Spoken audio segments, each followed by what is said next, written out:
En manchette aujourd'hui, Saint-Cuthbert rend hommage à ses bénévoles. Bonjour et bienvenue à votre bulletin de nouvelles du 20 novembre 2024. Daniel Yvon en remplacement au pupitre de Alain Bellumeur qui sera de retour en principe demain. C'est avec un grand plaisir que la municipalité de Saint-Cuthbert recevait le 15 novembre dernier, lors d'un souper et d'une soirée festive, ses fidèles bénévoles ainsi que les représentants des différents organismes locaux. Cet événement fut l'occasion pour le conseil municipal de les remercier et de souligner leur rapport remarquable tellement précieux au sein de la communauté. Alors qu'il s'adressait à presque 70 personnes présentes, le maire Richard Bellumeur a d'ailleurs mentionné « On vous le dit à chaque année, vos idées, vos commentaires, vos demandes nous amènent constamment à relever des défis qui nous rendent encore tous fiers. Vous êtes une source d'inspiration. » Au cours de cette soirée, les élus ont particulièrement fait valoir l'engagement de Mme Josée Bourgeault, femme d'affaires bien connue des Cuthbertois, propriétaire de la quincaillerie Saint-Cuthbert. Mme Bourgeault est en charge aussi de l'organisation de la guignolée depuis de nombreuses années. Elle a également participé à la mise en place d'un comptoir alimentaire afin de distribuer hebdomadairement un panier de denrées aux personnes dans le besoin. Trésorière de l'organisme Action Loisirs Saint-Cuthbert, elle s'implique lors de plusieurs activités telles que l'Halloween, randonnée des loups-garous, tournoi de pétanque, le rendez-vous au cœur du village, pour ne nommer que ceux-là. En témoignage de leur grande appréciation pour souligner son dévouement, sa contribution exceptionnelle et la remercier de sa grande générosité et de sa disponibilité, les élus municipaux ont donc décidé de la désigner bénévole de l'année 2024. La municipalité de Saint-Cuthbert tient à réitérer ses remerciements aux nombreux bénévoles pour leur implication. Vous jouez un rôle primordial dans le succès de nos événements et de la vitalité de notre milieu et nous en sommes très reconnaissants. Excusez-moi.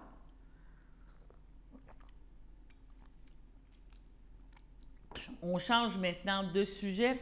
En Assemblée générale, jeudi dernier, le syndicat des travailleurs et travailleuses de la Transcolin CSN, le syndicat des chauffeurs d'autobus Brissette et Frères CSN et le syndicat des travailleurs et travailleuses des autobus Gaudreau CSN ont adopté une résolution à l'unanimité qui rassemble désormais en front commun uni face aux propriétaires des trois entreprises.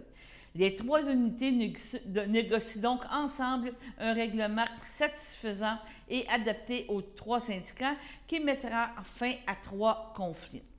En grève illimitée depuis le 11 novembre dernier, les négociations des trois syndicats piétinent depuis trop longtemps. Les dernières offres patronales ne sont pas toujours à la hauteur des règlements qui ont été récemment conclus dans les régions pour le secteur du transport scolaire, souligne Mme Laplante, présidente du secteur du transport scolaire à la Fédération des employés et employés de services publics de la CSN. Nous réitérons que l'employeur a reçu plus de 30 % de bonification de ses contrats depuis 2021 et 2022 et que pour contrer les nouveaux bris de services qui laissent des enfants sans transport vers leur école, une part de ces sommes doit servir à verser de meilleurs salaires. Le groupe Gaudreau est propriétaire et exploite les trois entreprises en grève qui touchent le centre de services scolaires d'Essamar et Esther Blondet. On vous rappelle qu'en 2022-23, avec les nouvelles sommes versées par le gouvernement, ce sont des augmentations totales de 48 % qui ont été consenties aux autobus Termont limités et 45 % chez les autobus RM enrichis. Mme Patricia Rivet, présidente du conseil central de Lanaudière. Si le groupe Gaudreau veut attirer et retenir ses chauffeurs et chauffeuses, il doit mettre fin au bris de service, ça prend de bons salaires. Avec ce front uni, le règlement devrait être accepté par les trois syndicats pour être valide. On parle d'un autre sujet et on vous parle de changement climatique. Donc, c'est une réalité indéniable. Et puis, partout dans le monde, Au Québec, maintenant, bien que des progrès aient été réalisés, 50% des énergies consommées proviennent toujours de sources fossiles. Pour inverser cette tendance, le gouvernement du Québec a adopté un plan ambitieux visant la carboneutralité à l'horizon 2050. Pour décarboner l'économie et répondre à la demande d'électricité qui va doubler d'ici là, il faudrait non seulement déployer des efforts importants pour économiser l'énergie, mais aussi augmenter la production d'énergie propre et renouvelable.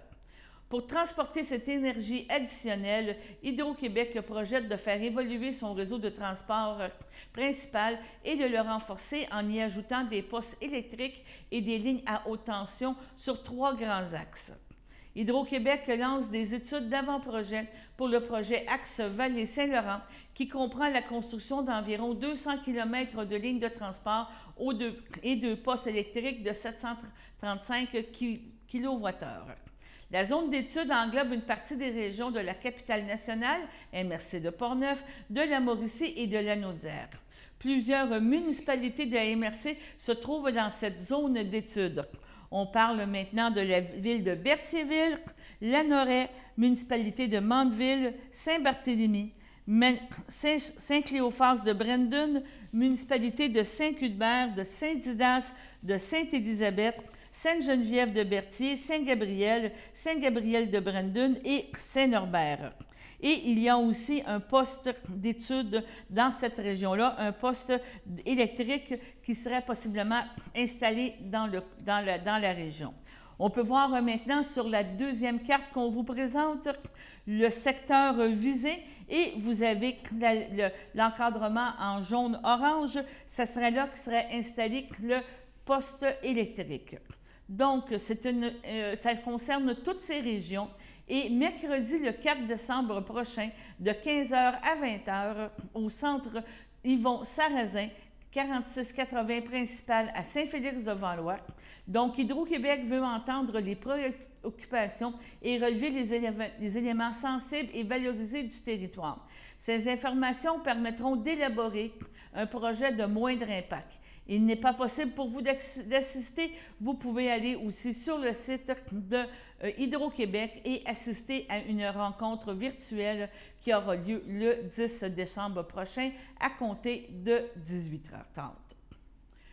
Une dernière nouvelle maintenant, la CEF Lanaudière invite les Lanaudois, Lanaudoises à une conférence gratuite présentée par le curateur public sur les principaux changements à la loi visant à mieux protéger les personnes en situation de vulnérabilité. Cette conférence se tiendra le 2 décembre à 13h30 à Saint-Jean-de-Mata, 86 rue Archambault, au pavillon Bertrand-Généreux. La conférence d'une durée maximale de 2 heures, incluant la période de questions, s'adresse à tous, mais principalement aux aînés et aux personnes proches aidantes. Les places étant limitées, l'inscription est obligatoire. Veuillez noter qu'il est également possible d'y assister virtuellement. On peut prendre des informations par téléphone à la CEF 450-756-1333. Le contenu de la conférence, on parle de présentation et explication de nouvelles mesures d'assistance, présentation et explication de nouvelles mesures, représentation temporaire, explication des changements récents au mandat de protection, présentation de la nouvelle tutelle modulable et présentation de la curatelle. Il faut vouloir avoir plus d'informations, comme mentionné, allez voir sur le site Internet de la CEF Lanaudière pour pouvoir s'inscrire soit en présentiel ou virtuellement. Sur ce, allons à la pause. Votre station de télévision de Berthierville vous invite cordialement à son bingo hebdomadaire télédiffusé tous les samedis matins dès 9h30. Depuis longtemps, les fans de CTRB se divisent le joyeux montant de 600 $ chaque semaine à cette joute de bingo. N'oublions pas non plus le super bingo mensuel d'une cagnotte de 2000 $ que vous pourriez vous partager chaque premier samedi du mois. Un moment de fébrilité qui pourrait devenir payant pour plusieurs d'entre vous. Pour vous procurer ces fameuses cartes de jeu, les dépositaires participants sont à Berthierville, le dépanneur Formule 1, la station-service Arnois sur le boulevard Gilles-Villeneuve, le marché IGA Extra Famille Mondor sur la rue Gabrielle Brissette, le marché métro Boucher sur la rue Notre-Dame et la pharmacie Proxime sur la rue Frontenac. À Saint-Ignace de Loyola, le dépanneur Proxy sur la rue de la Traverse, la boucherie Aldo sur le rang Saint-Michel. C'est donc un rendez-vous hebdomadaire chaque samedi matin à 9h30 sur les ondes de CTRB, votre télévision locale et régionale, celle-ci toujours en haute définition. Toute l'équipe de CTRB vous remercie de votre fidélité et vous souhaite bonne chance.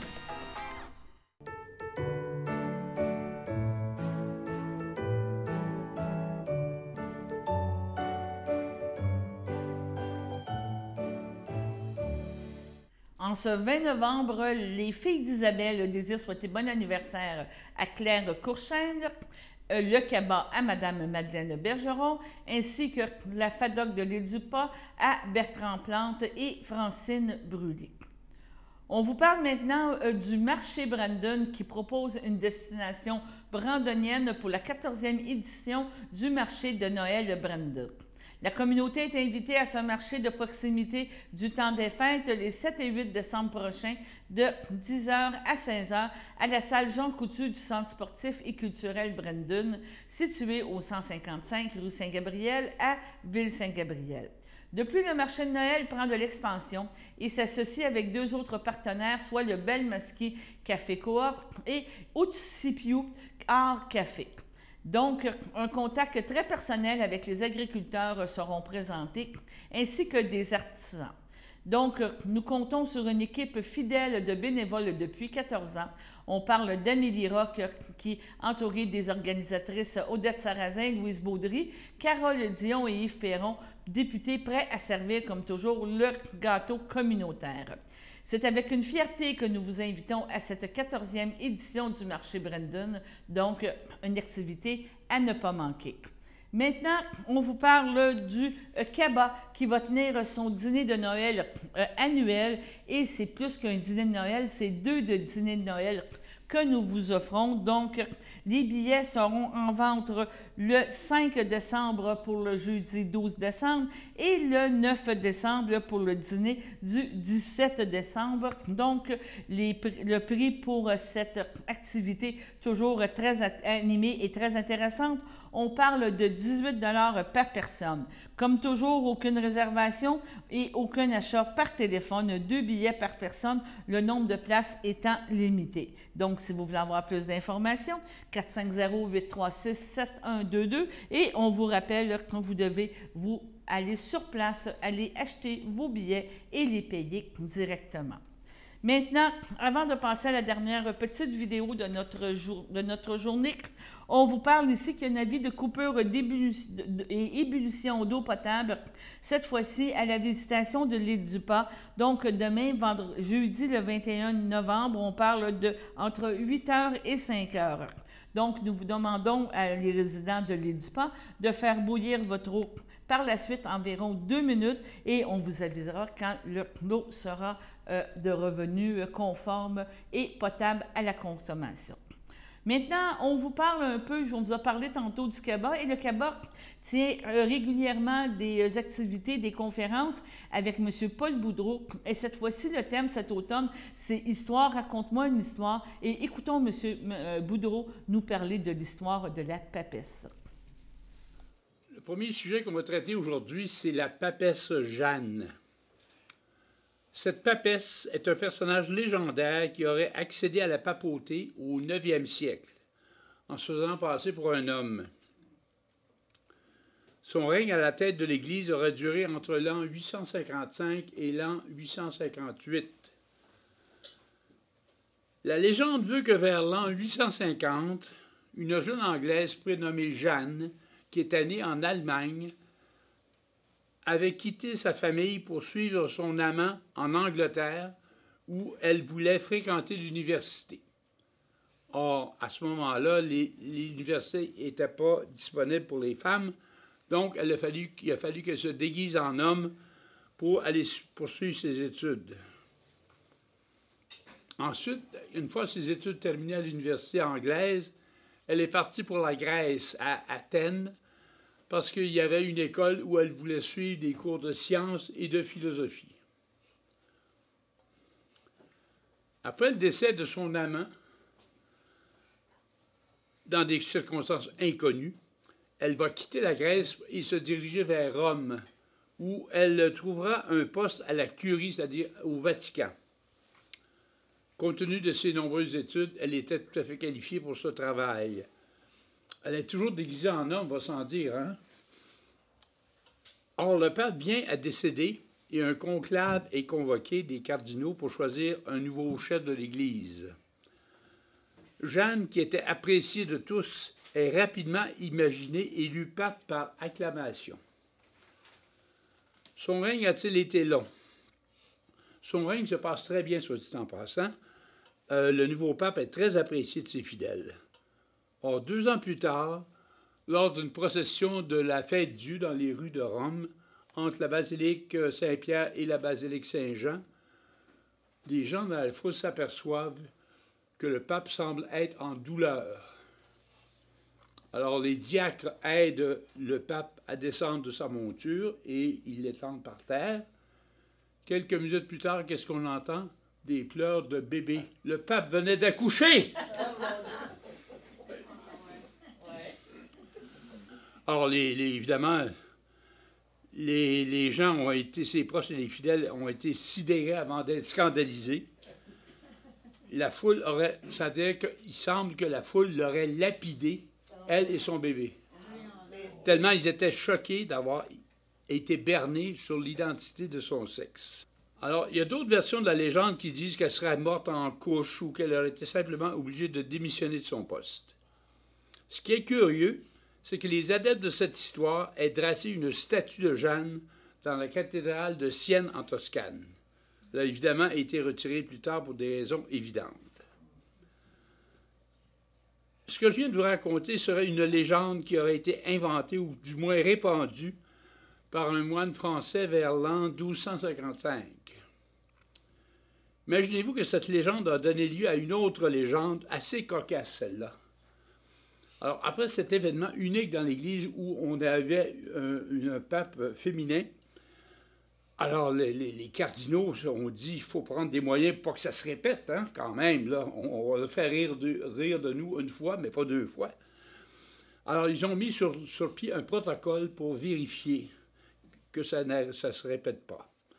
Alors, quand il y a un nouveau pape qui venait fraîchement d'être élu, on lui demandait d'aller s'asseoir dans un grand fauteuil en marbre, violet, qui était un peu particulier parce qu'il y avait un trou dans le siège, comme un bol de toilette, un siège de toilette.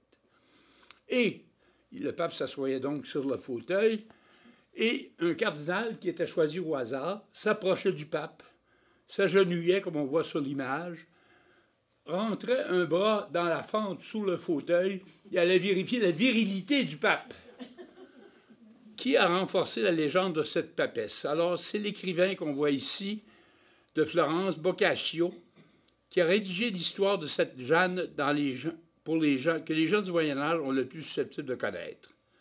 Dans son ouvrage qui s'intitulait « Des dames de renom », il place Jeanne aux côtés des déesses et autres figures mythiques, de sorte qu'il n'y avait aucune tentative de cacher que cette histoire relevait de la plus pure fiction. Malgré tout, ça n'a pas empêché certains de lui élever cette statue dans la cathédrale de Sienne, comme j'ai déjà mentionné. Donc, c'est vraiment des histoires passionnantes. Nous en présenterons encore demain une capsule et l'émission complète vous sera présentée la semaine prochaine. Maintenant, allons à la pause.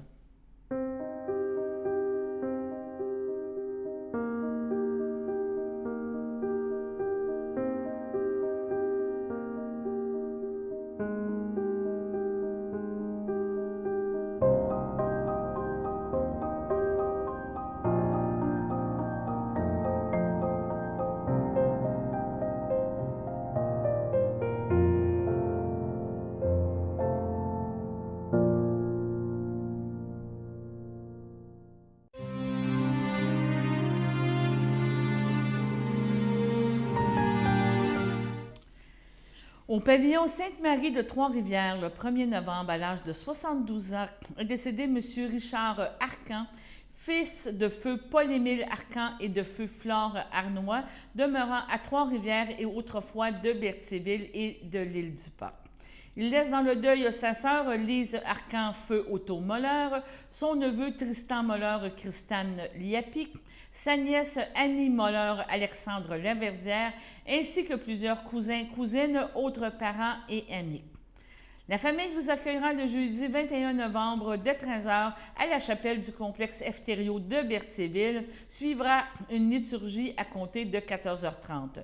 Monsieur Richard Arcan sera inhumé au cimetière de Berthierville ce jour même. Au CHSLD Champlain-Le Château de Berthier, le 28 octobre, à l'âge de 95 ans, est décédé M. Guy Dupuis, époux de feu Mariette Perrier, demeurant à Saint-Cuthbert et natif de Montréal. Il laisse dans le deuil ses enfants, Francine Dupuis, Marcel Pichette, Pierre Dupuis, Daniel Tremblay, Louise Dupuis, Denis Paquette, Louis Dupuis, Linda Brizard, ses petits-enfants, Martin et Lucie Pichette, Fanny et Sébastien Dupuis, François, Benoît et Marilyn Bellumeur, Michel Dupuis, ses arrière-petits-enfants, ses belles-sœurs et beaux-frères, Claire Pelletier, feu Maurice Leclerc, Réjeanne Perrier, feu Pierre Lefebvre, Carmen Perrier, Mike Pelletry, ainsi que plusieurs neveux, nièces, autres parents et amis. La famille vous accueillera le samedi 23 novembre dès 12h30 au complexe funéraire Efterio de Berthierville. Suivra une liturgie à la chapelle du complexe à compter de 14h. Les cendres de M. Dupuis seront déposées au columbarium le même jour. À l'hôpital Jean Talon de Montréal, le 31 octobre, à l'âge de 91 ans, est décédée Mme Marie Savignac, épouse de feu Philippe Paquin, demeurant à Montréal et native de Berthierville. Elle laisse dans le deuil ses enfants, Pierre Paquin, Martine Aubry, Dominique Paquin, Denis Laroche, ses petits-enfants, Aglaé, Vicky, Fanny, Chloé, Justin, Benjamin et Samuel, son arrière-petite-fille Gisèle, ses sœurs, belles-sœurs et beaux-frères Édith Savignac, Michel Chevalier, Céline Savignac, feu Marcel Corriveau, Léona Forêt, feu Denis Savignac, Marie Sans-Chagrin, feu François Savignac, ainsi que plusieurs neveux, nièces, autres parents et amis. La famille vous accueillera le samedi 23 novembre dès 14h en l'église de Sainte-Geneviève de Berthier, où suivront les funérailles à compter de 14h30. Madame Savignac-Paquin sera inhumée au cimetière de Berthierville. À l'hôpital Pierre-Le-Gardeur, le 9 novembre, à l'âge de 66 ans, est décédée Mme Claire Turcotte, demeurant à Repentigny et autrefois de Hillsborough.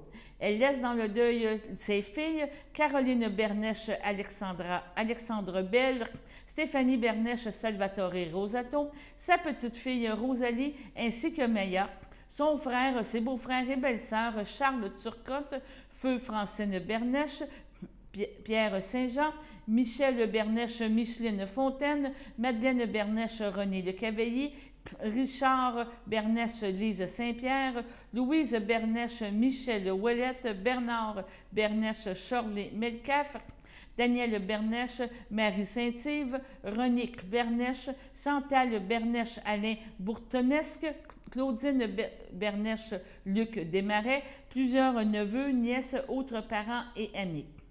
La famille vous accueillera le dimanche 24 novembre de 14h à 17h et de 19h à 21h, ainsi que le 25 novembre dès 11h30 au complexe Efterio de Berthierville. Suivra une liturgie à la chapelle du complexe à compter de 14h. Madame Turcotte sera inhumée au cimetière de Saint-Barthélemy le même jour. Au CHSLD d'Ézy, le 15 novembre, à l'âge de 80 ans, est décédé M. Angelbert Vincent, fils de feu Roméo Vincent et de feu Colombe Morin, demeurant à Saint-Combe.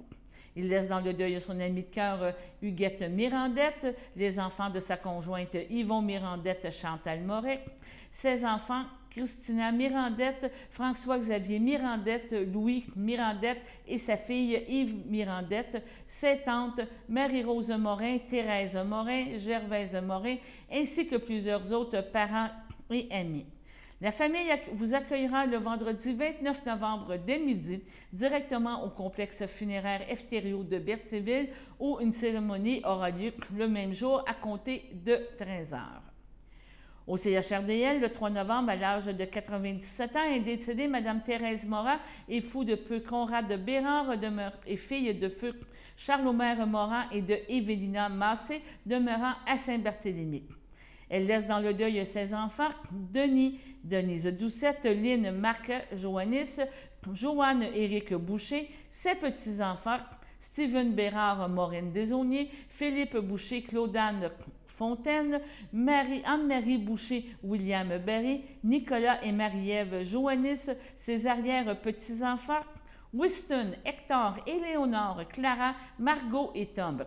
Elle laisse aussi dans le deuil ses frères, sœurs, beaux-frères et belles-sœurs, feu Claire Morin, Marcel Bérard, feu Françoise Morin, feu Jean-Paul Dénommé, feu Bernard Morin, Suzanne Rousseau, feu Michel Morin, Bruno Morin, feu Jeanne Lavergne, feu André Morin, feu Jeanne Bérard, feu Jean-Paul Picard, feu Jacqueline Bérard, feu Réal Sicard, feu Jean-Luc Bérard, Gertrude Bérard, Maurice Fafard, feu André Bérard, feu Lorraine Laroche, ainsi que plusieurs neveux, nièces, autres parents et amis. Un merci spécial à la ressource intermédiaire de la Villa Berthier. Donc, la famille vous accueillera en l'église de Saint-Barthélemy le 30 novembre à compter de 9h30. Suivront les funérailles le même jour à compter de 11h. Madame Morin sera inhumée au cimetière de Saint-Barthélemy. À son domicile, le 4 novembre, à l'âge de 82 ans, est décédé M. Luc Laforêt, époux de Francine Bussière et conjoint de Franck Saint-Louis, demeurant à Saint-Ignace de Loyola. Il laisse dans le deuil, outre sa conjointe, son fils Denis Laforêt, Marie-Claude Nadeau, son beau-fils Mathieu Clément, ses petits-enfants Chloric Laforêt, Alexis Nadeau, ses frères et sœurs Paul Laforêt, Céline Sylvestre, Jacques Laforêt, Huguette Moreau, Denise Laforêt, Gilles Milotte, Gisèle Laforêt, feu André Lagagnère, ses beaux-frères et belles-sœurs de la famille Bussière et Saint-Louis, ainsi que plusieurs neveux, nièces, autres parents et amis. La famille vous accueillera dès 10h le 1er décembre au complexe funéraire Efterio. Suivra une liturgie ce même jour à compter de 14h30 à la chapelle du complexe. M. Laforêt sera inhumé au cimetière de Saint-Ignace à une date ultérieure. Sur ce, allons à la météo.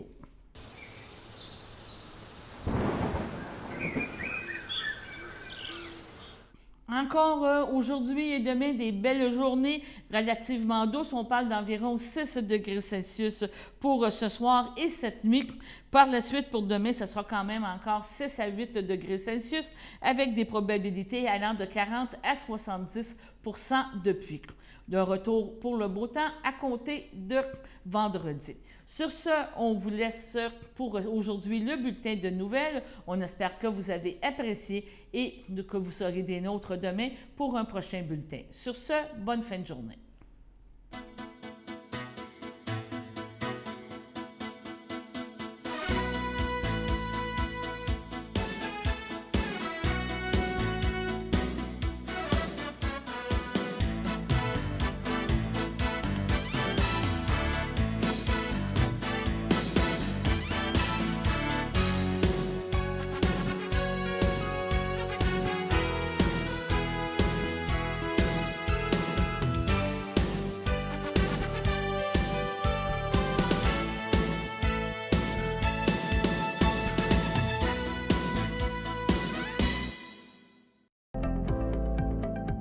Les télévisions communautaires autonomes du Québec, ce sont les télévisions les plus importantes parce qu'elles sont proches de la communauté. On veut encourager des gens qui parlent de ce qui nous intéresse, mais aussi qui participent au développement local.